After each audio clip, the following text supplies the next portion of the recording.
92.7 big FM पर आप सुन रहे हैं यादों का idiot box with Nilesh Mishra और मैं आपको सुनाने जा रहा हूँ आयुष तिवारी की लिखी कहानी मैं, प्रेमिका और कैकेयी, बिना किसी एड ब्रेक के।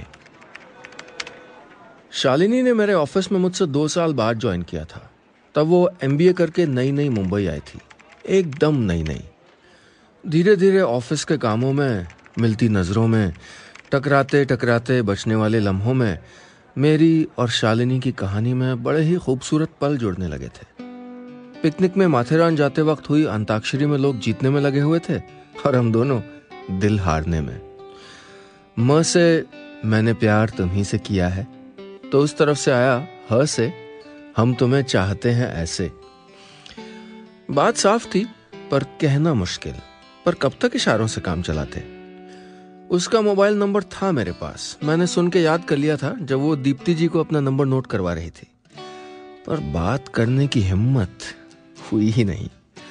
उस पे हमारे ऑफिस का माहौल, कोई लड़की से 2 मिनट रुक के बात कर ले तो उसके चक्कर की अफवाहें उड़ जाती, और हमारे बॉस शैलेश जी का खड़ूसियत के मामले में कोई मुकाबला नहीं था।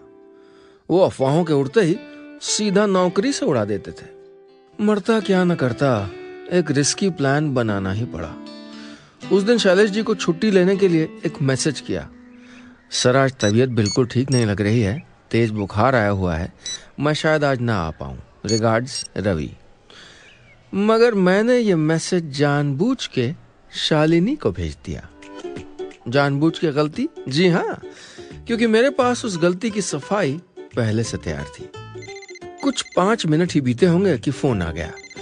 मैं बीमारों वाली आवाज निकाल के बोला, हेलो, तुमने कैसे फोन कर लिया?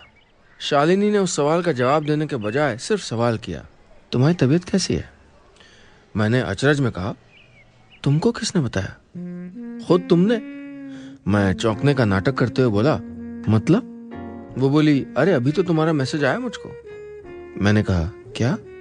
हाँ, शायद तुम शैलेश सर को मैसेज कर रहे थे पर मुझको भेज दिया। मेरा प्लान भी तो यही था। फोन बुक में शैलेश सर के एकदम बाद शालिनी का नंबर आता था, और ऐसी गलती तो हर किसी से हो सकती है, सो बस गलती से मेरा काम बन गया। मैंने तुरंत उसे सॉरी कहा। उसने कहा, इसीलिए सोचा तुमको बता दूं कि मैसेज सही जगह कर दो, वरना फालतू उनकी गोली का शिकार बनना पड़ेगा। और हम दोनों हंसने लगे। फिर हंसी मजाक के मैसेज से शुरू होके कभी कभार के फोन कब घंटों की बातों में बदल गए पता ही नहीं चला। और तब पहली बार हमारे प्यार का इम्तिहान हुआ। इस इम्तिहान की टीचर थी खड़ूस नीतू, उसकी बहन, जो वहीं मुंबई की एक कंपनी में काम करती थी। तो दोनों साथ रहते थे। सीधी सादी और घरेलू नीतू के लिए जिंदगी भी एकदम सीधी थी। अच्छे से पढ़ाई, फिर उससे अच्छी नौकरी, और फिर माँ बाप की पसंद के सबसे अच्छे लड़के से शादी। उसे मेरा और शालिनी का फोन पे बात करना बिल्कुल पसंद नहीं था। हर थोड़ी देर में पीछे से उसकी टोका टाकी शुरू हो जाती, शालिनी बहुत लेट हो गया है। और मेरे मन में उठता, अगर 9 बजे लेट है तो 12 बजे क्या होता है? कभी कहती, तुम फोन रखो अभी के अभी। मन कहता, बात मान ले शालिनी, और मोबाइल को रख के मजे से लाउड स्पीकर पे बात कर। और नीतू का पेटेंटेड डायलॉग, ऐसी कौन सी बातें होती जो तुम लोग ऑफिस में नहीं कर पाते? और मेरा मन करता, कह दूं, तुमको इंसान किसने बनाया? तुम भगवान ही ठीक थी। चुपचाप से फोटो फ्रेम में रहती और हमारी हर बात पे मुस्कुराते हुए सिर्फ आशीर्वाद देती। पर जैसे ही वो उसके मम्मी पापा को बताने की धमकी देती, मैं डर के मारे खुद ही फोन रख देता। नीतू देवी के चक्कर में मेरी प्रेम कहानी पंचतंत्र की कहानी बनती जा रही थी। आप सुन रहे हैं यादों का edit box with Nilesh Mishra, सिर्फ 92.7 बिग एफएम पर। जब मुझसे यह सब बर्दाश्त होना बंद हो गया तो मैंने साम दाम दंड भेद की नीति अपनाने का इरादा कर लिया। एक संडे पिक्चर का प्लान बनाया। मैं किसी भी तरह से नीतू को इम्प्रेस करना चाहता था, ताकि हम लोगों के बीच में तेजी से बढ़ रही ये दीवार जल्दी से गिर जाए। इसलिए मैंने नीतू को भी साथ लाने का न्योता दे दिया, और यह भी बता दिया कि उनको सिर्फ आना है, बाकी सब मेरी तरफ से। लड़कियों के हाथों में फरसा यानी कुल्हाड़ी किसी ने देखा नहीं होगा, पर उनके पास भी कृष्ण के सुदर्शन चक्र की तरह अदृश्य फरसा होता है। जैसे उनको बकरा दिखता है, वो तपाक से उसकी जेब हलाल कर देती हैं। और यहां तो मैंने खुद बलि देने की मुराद मांगी थी, वो कैसे नहीं मानती। फिल्म लगी थी हम तुम। फिल्म के बाद थोड़ा और मस्का लगाने के लिए मैं उन्हें लंच के लिए एक रेस्टोरेंट ले आया। पर आदमी कितनी भी कोशिश कर ले, किस्मत से थोड़ी जीत सकता है। अच्छे खासे माहौल में हम फिल्म के बारे में बात करने लगे। नीतू तो जैसे फिल्म देख के पागल हो गई थी, बार बार शालिनी से कह रही थी बहुत ही अच्छी मूवी थी, रानी ने कितना वेट किया ना उसका, सैफ भी कितना बुद्धू था, इतनी बार मिलने पे भी समझ नहीं पाया। शालिनी भी उसकी हाँ में हाँ मिलाए जा रही थी। जहां उन दोनों को फिल्म बेहद पसंद आई थी, मुझको बेहद अनरियल लगी थी। सो मैंने बोल दिया, अरे कुछ भी दिखाया यार इसमें, कहीं असली जिंदगी में ऐसा होता है? बस ये थे वो कुछ शब्द जिन्होंने शांत स्थिर धरती पर सुनामी का आगाज किया। मेरी बात खत्म होने के पहले ही नीतू ने ऑब्जेक्शन माय लॉर्ड की गुहार लगाई और अपनी जिरह पेश करने लगी। पर मैं भी अड़ा रहा। और फिर तो इस बात पे मेरी और नीतू की इस कदर बहस हुई कि वेटर को आके कहना ही पड़ा, सर आसपास फैमिली वाले भी बैठे हैं। और फिर लंबी खामोशी। मैंने तो गुस्से में 2 रोटी ज्यादा खा ली, पर नीतू ने एक दाना नहीं खाया। मैंने मन में सोचा, गई कैकेयी अपने कोप भवन में। कुछ दिन मेरे और शालिनी के बीच बात बंद रही, पर फिर जैसे तैसे रो धो के मैंने शालिनी को मना ही लिया। मगर अपनी कैकेयी तो फिर कोप भवन से बाहर ही नहीं आई। शालिनी को उससे झूठ बोलना पड़ा कि उसने मुझसे बात करना बंद कर दिया है। अब आप ही बताओ, उस एक गलती की वजह से रात भर की प्यार भरी बातें, मोबाइल से मेरा नाम, सड़कों पे हाथ पकड़ के घूमना, सब कुछ सूली चढ़ गया था। यही नहीं, इस चक्कर में हम ऑफिस में इतना एक साथ दिखने लगे कि हमारा पर्सनल मैटर पब्लिक हो गया। लोगों के कमेंट, हमारे बारे में नई नई गॉसिप, सब बढ़ता ही जा रहा था। लड़का होने की वजह से मैं तो ये सब सुन लेता था, पर शालिनी को धीरे धीरे उस माहौल में घुटन होने लगी थी। सो बहुत जल्द शालिनी ने दूसरी कंपनी ज्वाइन कर ली, और इसके साथ ही वो जो थोड़ा बहुत वक्त हम एक दूसरे को दे पाते थे, वो भी हवन कुंड में स्वाहा हो गया। एक शहर में रहते हुए भी हम एक दूसरे से बहुत दूर हो गए थे। न फोन पे ज्यादा बात हो पाती, न मिलना। अब आप ही सोचो, एक फिल्म, बस एक फिल्म पे एक राय न बनने पर हमारी जिंदगी दुनिया की रायों की मोहताज बन गई थी। कोई कहता दोनों दूसरे शहर में नौकरी कर लो, कोई कहता कह दो बहन का बॉयफ्रेंड है, कोई कहता उसकी शादी करवा दो। पर हमने ऐसा कुछ नहीं किया, क्योंकि हम दोनों के बीच कुछ था जो हमें इस सब के बीच भी एक साथ जोड़े हुए था। आप सुन रहे हैं यादों का edit box with Nilesh Mishra, सिर्फ 92.7 बिग एफएम पे। 6 महीने की कोशिशों और 1.5 साल के इस घोर तप के बीच बस एक ही खुशखबरी सुनाई दी, नीतू की शादी हो रही थी। इतना खुश तो वो खुद अपनी शादी से नहीं हो रही होगी जितना मैं था, क्योंकि शादी के बाद नीतू वहां से दिल्ली शिफ्ट होने वाली थी। फाइनली कैकेयी अयोध्या छोड़ के जा रही थी और हमारा 1.5 साल का वनवास खत्म होने वाला था।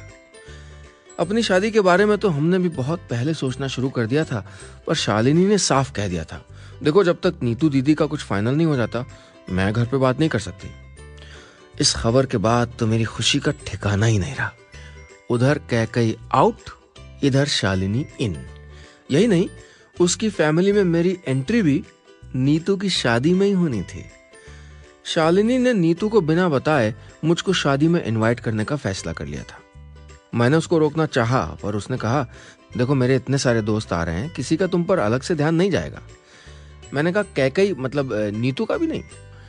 अपनी बहन को कैकेयी कहने पर वो बहुत चिढ़ती थी, पर फिर भी उसने सिर्फ इतना ही कहा, उसकी खुद की शादी में वो तुम पे ध्यान देगी या अपने पे? और वैसे भी मैं उसको संभाल लूंगी, बोल दूंगी मैंने तो फॉर्मेलिटी के नाते इनवाइट किया था, क्योंकि तुमने भी अपनी बहन की शादी में हमको बुलाया था, अब तुम आ जाओगे ये थोड़ी पता था। मैंने कहा मतलब मैं ही मरा जा रहा हूं तुमसे शादी करने के लिए, क्या मैं इतना चिपकू हूं? शालिनी हंसने लगी, बोली, एक नंबर के, वो तो मैं हूं जो तुम्हारी लगाम खींच के रखती हूं। फिर हंसते हंसते वो एकदम से सीरियस होके बोली, देखो यही मौका है मेरे घर वालों को इम्प्रेस करने का। हमारे खानदान में आज तक कभी लव मैरिज नहीं हुई है। मेरे मम्मी पापा सीधे हैं, मान जाएंगे। नीतू दीदी भी थोड़ा समझाने पे समझ जाएंगी। लेकिन याद रखो, अगर किसी कारण से मम्मी पापा ने मना कर दिया तो मैं कुछ नहीं कर पाऊंगी। समय कितना बदल गया था। वनवास से लौटकर अयोध्या पहुंचने पर अग्नि परीक्षा भी राम को देनी पड़ेगी। वाह ऊपर वाले, खूब है तेरी लीला। बेचारी शालिनी ने अपनी बहन की शादी की तैयारी से ज्यादा मेरे वहां के आने की तैयारी में मेहनत की। मेरे लंबे बिखरे बाल छोटे और मांग वाले हो गए। उनमें उगाए 2-4 सफेद बालों में रंगाई पुताई हुई। टी शर्ट जीन्स के बजाय फॉर्मल कपड़े खरीदे गए और शादी से 3 दिन पहले मैं पहुंच गया याद शहर। अरे वही शहर जो हमारा ससुराल बनने वाला था।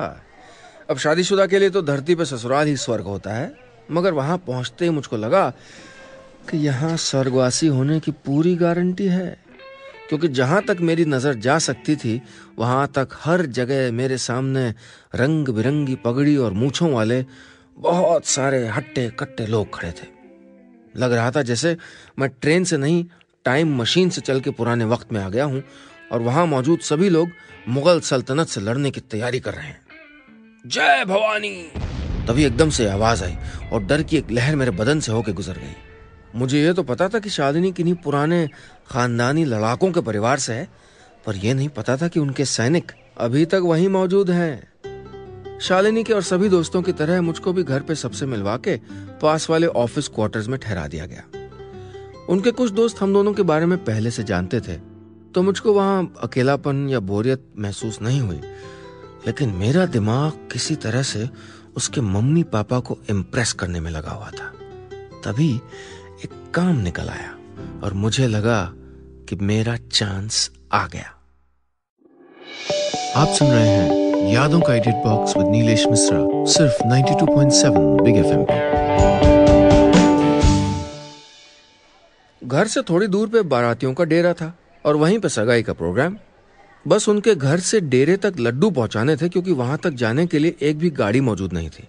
सब किसी न किसी रिश्तेदार को लाने या ले जाने या बाकी के कामों में व्यस्त थे। तो एक मुर्गा ढूंढा जा रहा था जो 10 कार्टन लड्डुओं को घर से डेरे तक पहुंचा सके। मैंने भी देर नहीं की। जैसे क्लास में सबसे पहले हाथ उठाता था, जैसे बॉस के हर काम को सबसे पहले हामी भरता था, वैसे ही इस काम को भी अपने कंधों पे उठा लिया। पहला डब्बा कंधे पे लेके जैसे ही डेरे में घुसा, वैसे ही चौखट से टकरा के लड्डू समेत सीधा जमीन पे आ गया। और पोज वही था मुजरे वाला, मार डाला अल्लाह मार डाला। सगाई के पंडाल से निकल के सारी पब्लिक चींटियों की तरह गिरे हुए लड्डुओं का मजा लेने वहां पहुंच गई। कहीं से आवाज आई, शाबाश। दूसरे ने कहा, हो गया अपशकुन। तीसरा बोला, इस नौकर के गाल पे एक लगाओ तो। दिल ने कहा, व्हाट एन इम्प्रेशन। खैर इतने में शालिनी के पापा वहां आ गए और फिर अपने भतीजे को बुला के समझाने लगे, यहाँ फटाफट सफाई करवाओ और अगल बगल से किसी की गाड़ी मंगा के लड्डू यहाँ ले आओ। उन्होंने एक बार मेरी तरफ देखा भी नहीं। गुस्सा दिखाने का उनका भी स्टाइल था। मैं चुपचाप उनके भतीजे के साथ दोबारा से लड्डू लाने पहुंच गया। पर मेरी किस्मत का सबसे बुरा दिन और कैकेयी का शगुन एक ही दिन पढ़ना लिखा था। भतीजे ने कहीं से एक जीप की व्यवस्था की और फिर बड़ी सावधानी से लड्डुओं के सारे कार्टन जीप में रख दिए। इस बार मैंने ड्राइविंग करने का जोखम नहीं उठाया और उसके बगल वाली सीट पे बैठ गया। पर शायद आपने एक कहावत सुनी होगी कि कभी कभी ऊंट पे बैठे को भी कुत्ता काट खाता है। मुझको किस्मत ने काटा था। अच्छे खासे सीधे सीधे जा रहे थे कि तभी एक कुत्ता कहीं से गाड़ी के सामने आ गया और फिर उसे बचाने के चक्कर में भतीजे ने गाड़ी की स्टीयरिंग इतनी मोड़ दी कि हम सीधे पेड़ से जा टकराए और फिर हमारी आंखों के सामने एकदम फिल्मी सीन चल रहा था। लग रहा था जैसे आसमान से लड्डुओं के छोटे छोटे दानों की बारिश हो रही हो और हम दोनों बैकग्राउंड में चल रहे गाने की धुन पे सर आगे पीछे करते हुए लड्डुओं की बारिश से गुजर रहे हों। जब ये तूफान रुका, आसपास की हालत देख के मैं समझ गया था कि भैया मेरी शालिनी के साथ शादी कैंसल। सारे लड्डू टूट के चूर चूर हो गए थे और सगाई में इतना वक्त भी नहीं था कि उनको दोबारा बनाया जा सके। कुछ सोच के मैंने उसको तुरंत गाड़ी वहां के सारे हलवाइयों के यहाँ घुमाने को कहा और 1 घंटे के अंदर अपनी आधी तनख्वाह को आग लगा के हम 10 अलग अलग साइज, रंग और क्वालिटी के लड्डुओं के साथ सगाई में मौजूद थे। डरे हुए, सहमे हुए, रोए हुए भतीजे ने सारी कहानी लफ्ज ब लफ्ज सुना दी, सिवाय एक छोटे से बदलाव के कि गाड़ी वो नहीं मैं चला रहा था। इस ट्रेजेडी की खबर दूर दूर तक पहुंच गई। कैकई की शक्ल बता रही थी कि वो कभी भी अपनी इच्छाधारी शक्तियों का इस्तेमाल करके नागिन बन के मुझको डस सकती है, और मैं पूरे वक्त उसके सामने आने से कतराता रहा।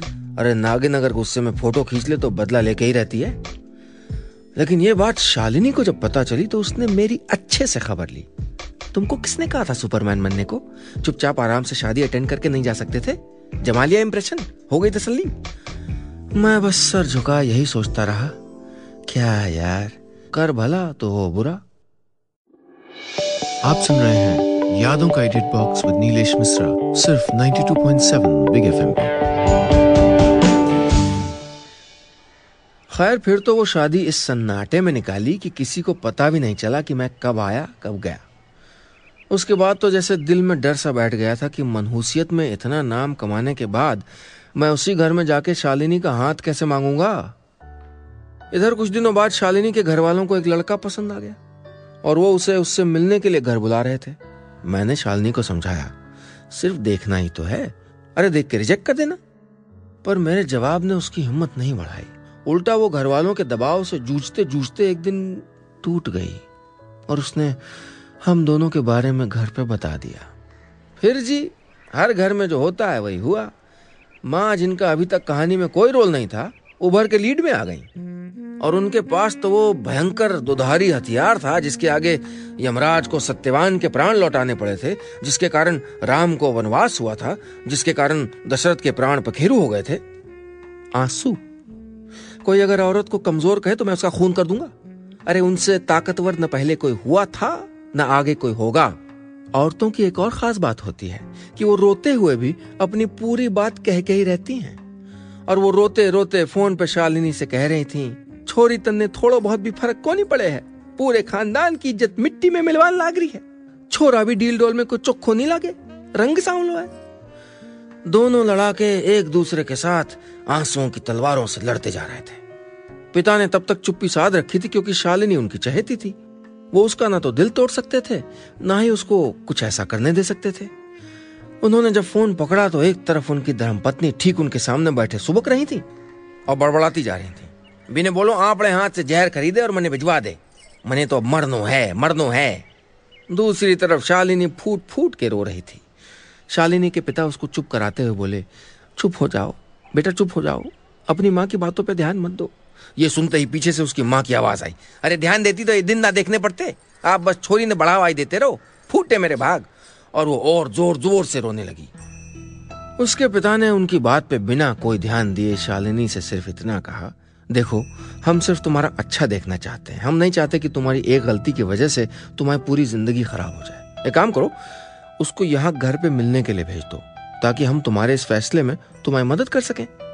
जब ये बात शालिनी ने मुझको फोन पे बताई तो सुनते सुनते ही रूह बदन छोड़ के भाग खड़ी हुई। माए अंकल का सामना कैसे करता? अरे कहाँ वो 6 फुट 2 इंच और कहाँ मैं 5 फुट 7, कहाँ वो रॉब, कहाँ मेरा सेल्स में झुका हुआ सर। अरे उनके सामने तो मैं वो फूल गोभी था जिसमें गोभी नहीं था, वो अचार था जिसमें खटास नहीं थी, वो अंगारा था जिसमें बाग नहीं थी। तो कैसे छाती ठोक के कहता कि आपकी लड़की के लिए मुझसे बढ़िया और कोई हो ही नहीं सकता, और उनको प्रूव कर देता कि दुनिया में सच में अच्छे आदमी पैदा होना बंद हो गए। मेरे पास तो कहने भर को सिर्फ इतना ही था कि मेरी शालिनी से बहुत अच्छी जमती है, पर यह कोई जवाब तो नहीं था। मैं शालिनी से कहना चाहता था कि मुझसे भैया नहीं हो पाएगा, मैं उनको नहीं मना पाऊंगा, पर जब मुंह खोला तो सिर्फ इतना ही निकला, कब जाना चाहिए तुम्हारे हिसाब से? तब तक पुरानी दुश्मन यानी कैकई भी सीन में वापस आ चुकी थी और उसने भी शालिनी को समझा दिया था कि ऐसा कुछ नहीं हो पाएगा। फिर भी लड़कों को अपना प्यार साबित करना होता है, चाहे उसमें उनकी जान भी क्यों ना चली जाए। और ठीक 4 दिन बाद मैं ट्रेन से वापस याद शहर जा रहा था, लेकिन हमेशा की तरह एक प्लान के साथ। आप सुन रहे हैं यादों का edit box with Nilesh Mishra, सिर्फ 92.7 बिग एफएम पे। घर पहुंचा तो आंटी ने दरवाजा खोला। उनकी आंसुओं से भरी आंखें देख के ही मेरी टांगें कमजोर पड़ने लगी थीं। भैया इस अस्त्र से तो ब्रह्मास्त्र भी नहीं जीत सकता था। तभी अंकल बाहर आए और मुझको ले जाके उन्होंने ड्राइंग रूम में बिठा दिया। जैसे ही नजर उठाई तो अंदर से कैकेयी चली आ रही थी। लग रहा था जैसे रामायण में जो कुछ हुआ था उसका बदला ये मुझसे लेके रहेगी और दूसरा वनवास भिजवा के मानेगी। चाय टेबल पर आने के बाद सब एकदम चुप पड़ गए थे। बस यही वक्त था अपने प्लान को इस्तेमाल में लाने का। उस खामोशी को तोड़ते हुए मैंने चाय की एक चुस्की ली और आंटी की तरफ देख के कहा, बड़ी अच्छी चाय बनाई है आंटी। आंटी ने मुंह फैल लिया। फिर अंकल की तरफ देख के कहा, हाँ अंकल बताइए। तो वो थोड़ा हड़बड़ा गए। कुछ सोच के इतना ही बोल पाए, बेटा तुम लोग जो चाहते हो वो हो नहीं सकता।